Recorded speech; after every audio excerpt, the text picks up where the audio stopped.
वंदे मातरम मित्रों। मित्रों, सड़क पर जब वाहन चलते हैं तो हम देखते हैं कि बहुत सारे समय पर दुर्घटनाएं हमें देखने को मिलती है और दुर्घटनाएं इतनी भयंकर होती है कि हमारे मन को विचलित व आहत कर देती है। झालावाड़ जिले के खानपुर में अभी 2 दिन पूर्व ऐसा ही एक घटनाक्रम हुआ है। रोडवेज बस और ट्रक की आमने सामने भिड़ंत हुई, जिसमें एक 9 वर्षीय बालिका की वहीं पर मृत्यु हो गई। वह 10 से 12 लोग गंभीर घायल हुए और लगभग 28 से 30 लोग सामान्य रूप से घायल हुए, जिनका खानपुर चिकित्सालय और गंभीर घायलों का जिला चिकित्सालय झालावाड़ में उपचार चल रहा है। सर्वप्रथम मैं जो मृतक बहन है, बालिका है, उनकी आत्मा की शांति के लिए ईश्वर से प्रार्थना करता हूँ, उनको अपने श्री चरणों में स्थान प्रदान करे और जो मृतक बहन है उनके परिवार को इस दुख की घड़ी में हिम्मत प्रदान करे। मित्रों, ये जो दुर्घटना हुई है, ये बहुत ही दुखद है। खानपुर कस्बे सहित आसपास के सभी ग्रामीण क्षेत्रों में और जहां जहां तक इस घटनाक्रम की जानकारी जब लोगों के बीच में पहुंची, शोक की लहर सभी स्थानों पर फैल गई और जिसने भी सुना वह पीड़ित और दुखी दिखाई दिया। बस चालक भी इस दुर्घटना में घायल हुआ। जब बाद में बस चालक से इस भिड़ंत के बारे में पूछा गया तो उन्होंने बताया कि ट्रक ड्राइवर जो था, चालक था, वह गलत दिशा में उल्टी साइड पर अपने ट्रक को लेकर आया। बस चालक ने भिड़ंत को बचाने का पूरा प्रयास किया, तब जाकर बगल के कॉर्नर से आपस में दोनों की भिड़ंत हुई और यह घटनाक्रम घटित हुआ। अगर आमने सामने यह भिड़ंत होती तो बहुत ही गंभीर दुर्घटना ये देखने को मिलती, जिसमें बहुत ज़्यादा जनहानि होने की संभावनाएं थी। लेकिन बस चालक की सूझबूझ से इस घटनाक्रम में जो आहत और जो मानवीय घटनाक्रम हुआ, जो लोगों की जान माल की हानि हुई वो बहुत कम हुई और लोग घायल हुए, लेकिन बहुत बुरी स्थिति यहाँ देखने को नहीं मिली। दुख का विषय है कि एक जो बालिका थी उनकी मृत्यु इस घटनाक्रम में हुई है, लेकिन अगर आमने सामने की भिड़ंत होती तो यह घटनाक्रम बहुत अधिक विचलित हमें करता, मृतकों की संख्या बढ़ सकती थी। लेकिन बस चालक को हम धन्यवाद देंगे, उनकी सूझबूझ और उनके प्रयास से घटनाक्रम सामान्य रहा और लोगों की जान बचाई जा सकी। आसपास के जिन लोगों ने भी इस घटनाक्रम को देखा पीड़ित हो गए। हम इस विषय में बात करेंगे तो ऐसे घटनाक्रम घटित होते हैं, हमारे मन में आता है कि सरकार को, प्रशासन को एक कठोर कदम उठाना चाहिए ताकि ऐसी दुर्घटनाओं पर नियंत्रण किया जा सके। तो सरकार और प्रशासन अलग अलग स्थानों पर ब्रेकर बनाते हैं, गति का नियंत्रण रहे इसके लिए पूरा प्रयास करते हैं और सबसे बड़ा जो नियंत्रण करने का प्रयास था वो हमारी सरकार ने किया भी था, लेकिन वो सफल नहीं हो पाया। हम कहते हैं कठोर कानून बने। तो जब हिट एंड रन केस के विषय में कानून बनाया गया था, उस समय पर ट्रक ड्राइवरों ने इसका विरोध किया और हड़ताल प्रारंभ की। उसके बाद से उस कानून को लागू नहीं किया गया, जबकि वह कानून केवल ट्रक ड्राइवर के लिए नहीं अपितु सभी चालकों के लिए था। वो दुपहिया वाहन चालक हो, 4 पहिया वाहन चालक हो या रोडवेज बस कर्मी हो या कोई भी अन्य हो जो वाहन को चलाते हैं, उनके हाथ से अगर दुर्घटना होती है तो उसमें कुछ कठोर नियम थे, कानून थे। उसके बाद में हो सकता था कि वो पूरे सही ढंग से वो कानून लागू अगर होता तो ट्रक चालक, बस चालक या अन्य वाहन चालक वाहन को चलाते समय बहुत सावधानी सूझबूझ से जब वाहन को चलाते तो ऐसे घटनाक्रमों में कुछ हद तक नियंत्रण होने की संभावनाएं थी, लेकिन वो कानून लागू नहीं हो सका। तो जो वो कानून लागू नहीं हो सका तो अभी तक हिट एंड रन इस मामले में कौन सा कानून के माध्यम से सजाएं होती है या फिर छानबीन होती है, तो वह कानून वो है जो अंग्रेजों के समय पर बना था। तो हम विचार कर सकते हैं कि उस समय पर बड़े वाहन किनके पास थे, तो वह अंग्रेज अधिकारी या प्रभावी व्यक्तियों के पास थे। वो लोग सुबह किसी का एक्सीडेंट करेंगे और 2 घंटे बाद शाम तक या अगले दिन सुबह तक उनकी जमानत मिल जाती थी, वो जेल के बाहर होते थे, उनकी कोई कठोर कार्रवाई नहीं होती थी। लेकिन आम जन की सुरक्षा हो और जो भी वाहन चालक हो वो सही से वाहन चलाए, इसके लिए ये कानून बना था, जिसमें वाहन चालकों पर एक हद तक नियंत्रण हो सकता था। लेकिन हमारे देश का दुर्भाग्य है कि देश के हित के लिए, आम जन के हित के लिए जो भी कानून बनते हैं, इसका वो लोग विरोध करते हैं, जो लोग इससे प्रभावित होने वाले हैं या जिन लोगों की गलतियां इस कानून के माध्यम से सामने आने वाली थी और उनको सजा मिलने वाली थी। वहीं आम जन है, जो घटना घटित होती है तो दुखी होती है, पीड़ित होती है और मांग करती है कि कानून बने, दुर्घटनाओं पर नियंत्रण हो। इसके लिए सरकार को प्रयास करना चाहिए, ये कहती है और भूल जाती है। जब सरकार आम जन के हित में कानून बनाती है तो जनता को जागरूकता के साथ में उन कानूनों का समर्थन करना चाहिए, ताकि इस प्रकार की घटनाओं पर नियंत्रण सरकार, प्रशासन, पुलिस कर सके। जब देश के अंदर वाहन चालकों पर दुर्घटना के नियंत्रण के लिए कठोर कानून लागू होंगे, तब सबसे पहला नियंत्रण लागू होगा कि शराब पीकर कोई वाहन नहीं चलाएगा। अभी हम देखते हैं बहुत सारे ट्रक ड्राइवर्स जो दुर्घटना का शिकार होते हैं, ट्रक अन्य वाहनों के साथ में, उसमें पाया जाता है कि ट्रक ड्राइवर, वाहन चालक शराब के नशे में पाए जाते हैं। तो सबसे पहले शराब के नशे में वाहन चालकों का 100% नियंत्रण। एक बूंद भी अगर किसी ने शराब पी रखी हो तो पूर्ण रूप से उसको वाहन चलाने का अधिकार नहीं होना चाहिए।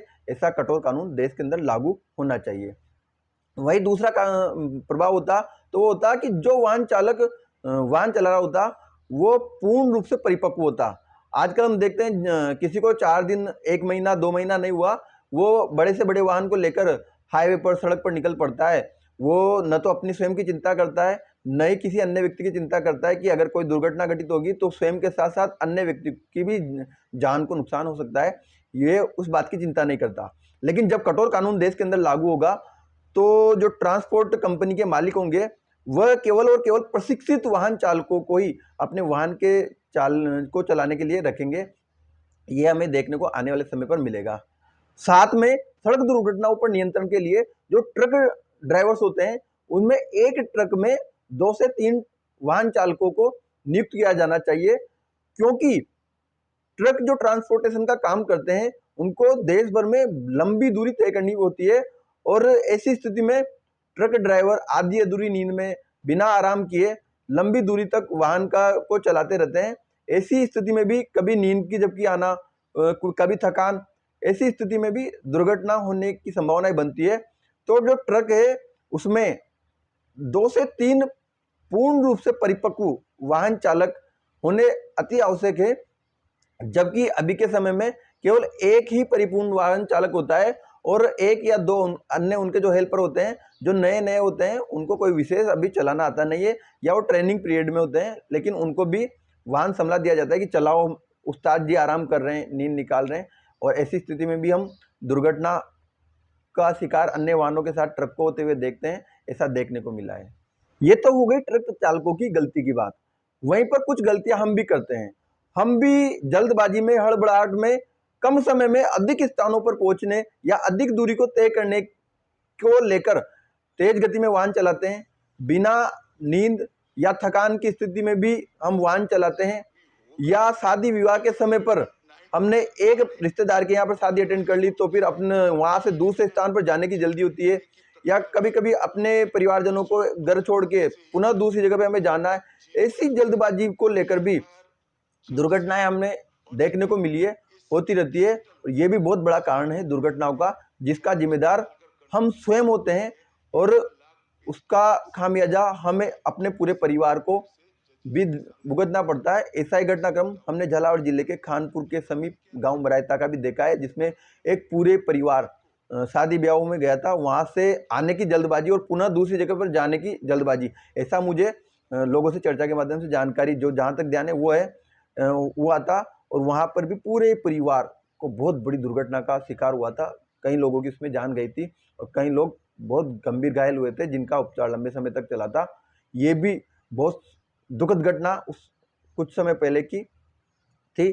तो ऐसी स्थिति में भी हमें ध्यान रखने की आवश्यकता है कि हमारे जीवन, हमारे परिवार की जीवन की सुरक्षा से बड़ा कोई कार्य नहीं है, कहीं जाना जरूरी नहीं है। और साथ में ही मैं हमारे परिवारजन, रिश्तेदारों या अन्य परिचितों से भी ये आग्रह करता हूं कि आपके परिवार में कोई उत्सव है तो वहां पर सभी परिचित, सभी रिश्तेदार आए, ये आवश्यक है। लेकिन इतना भी आवश्यक नहीं है कि वो अपनी जान को जोखिम में डालकर एक से अधिक स्थानों पर प्रोग्राम को अटेंड करे, इतना भी आवश्यक नहीं होता है। तो मुझे लगता है कि हम अपने वाहन को चलाने में सावधानी रखेंगे, धीमी गति में चलाएंगे, कम समय में अधिक सफर तय करेंगे, ऐसा मन में नहीं रखेंगे, ऐसी सावधानी रखेंगे। साथ में ही सीट बेल्ट बहुत बड़ा विषय होता है। सीट बेल्ट हम कब लगाते हैं? जब हमें चालान से बचना हो, तब हम सीट बेल्ट लगाते हैं। तो अगर हम 4 व्हीलर में बैठे हैं, यात्रा कर रहे हैं, तो सीट बेल्ट आवश्यक रूप से लगाएं, ये भी ध्यान रखने की आवश्यकता है। साथ में ही दुपहिया वाहन चालक हेलमेट तो कोई लगाता ही नहीं है, और लगाते हैं तो काहे के लिए लगाते हैं? अपनी जान की रक्षा के लिए नहीं, चालान से बचने के लिए। भैया चालान 100-200 रुपये, 500 रुपये का कटेगा, लेकिन आपका जो अमूल्य जीवन है उसकी रक्षा के लिए आपको जब भी आप 2 व्हीलर चलाते हैं, बाइक चलाते हैं, वहां पर हेलमेट लगाना ही चाहिए। कुछ लोग हेलमेट साथ में लेके घूमते हैं, मैं देखता हूं, उनको देख के मुझे बहुत दुख होता है कि वो हेलमेट साथ में लेकर जाते हैं, लगाते नहीं है। क्यों? कि अगर कहीं पर पुलिस वाले चालान बनाते हुए दिखेंगे तो हम पहले ही रुक कर लगा लेंगे, तो चालान से बच जाएंगे। भैया आप चालान से तो बच जाओगे, लेकिन हेलमेट आपके हाथ में होते हुए भी अगर कभी दुर्घटना होगी तो आपको ये बात ध्यान में आएगी कि काश हेलमेट लगा होता, तो जो हमारे शरीर का अभिन्न अंग, जो मस्तिष्क है हमारा, जो पूरे शरीर को चलाने का, नियंत्रित करने का कार्य करता है, उसको, उसमें गंभीर चोटें लगने से बच सकते हैं और हमारी जान कई हद तक बच सकती है। मैंने स्वयं ने 1-2 बार देखा है कि कुछ लोग जिनकी दुर्घटना घटित हुई है, लेकिन जिन्होंने हेलमेट लगाया हुआ था तो उनको ज़्यादा नुकसान हुआ नहीं, सामान्य चोटें आई और एक थोड़े से समय में, उपचार के बाद में वो लोग स्वस्थ हो गए। लेकिन जिन्होंने हेलमेट नहीं लगाया, उनकी देखा है कि कुछ लोगों का एक सामान्य सी दुर्घटना में सिर पे गंभीर चोट लगती है और कुछ लोगों की जान गई है, और कुछ लोग आजीवन मस्तिष्क की बीमारियों से ग्रसित होते हुए हमने देखा है। तो मित्रों, ये थी कानपुर में हुई सड़क दुर्घटना, बस और ट्रक की भिड़ंत वाले विषय की जानकारी। मैं पुनः मृतक बहन की आत्मा की शांति के लिए भगवान से प्रार्थना करता हूं, और सभी दुर्घटनाग्रस्त जो घायल हैं उनके जल्द स्वास्थ्य लाभ की कामना प्रभु से करता हूं।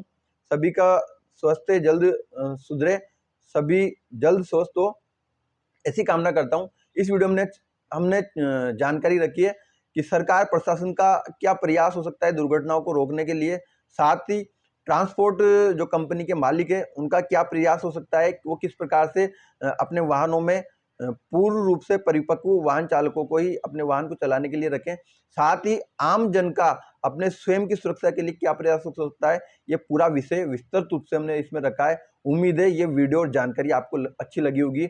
आप सभी से यही आग्रह है कि जो इस चैनल पर नए हैं तो चैनल को सब्सक्राइब करें, वीडियो को लाइक और शेयर करें, ताकि अधिकतम लोगों तक वाहन सेफ्टी, वाहन पर में सुरक्षा और अपनी जान की सुरक्षा के लिए जागरूक हो सके। वंदे मातरम। भारत माता की जय।